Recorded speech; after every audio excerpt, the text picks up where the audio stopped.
আসসালামু আলাইকুম ওয়া রাহমাতুল্লাহি ওয়া বারাকাতুহু। প্রিয় দর্শক শ্রোতা, আজকে আপনাদেরকে জানাবো ইয়া আহাদু ইয়া আহাদু তেলাওয়াত করলে পরে এই আল্লাহর গুণবাচক নাম যদি পড়া যায় তাহলে কি লাভ হতে পারে।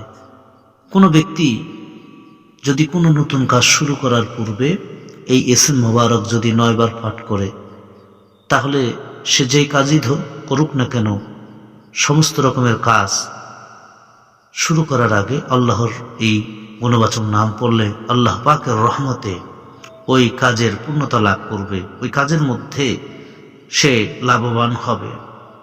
কোনো লোকের সম্মুখে উপস্থিত হইলে সম্মান ও খাতির লাভ করিবে যদি এই ইসিম মোবারক সে পড়ে।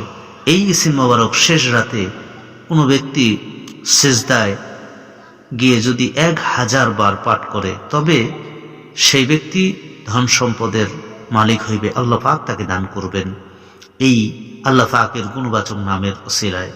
আলহামদুলিল্লাহ।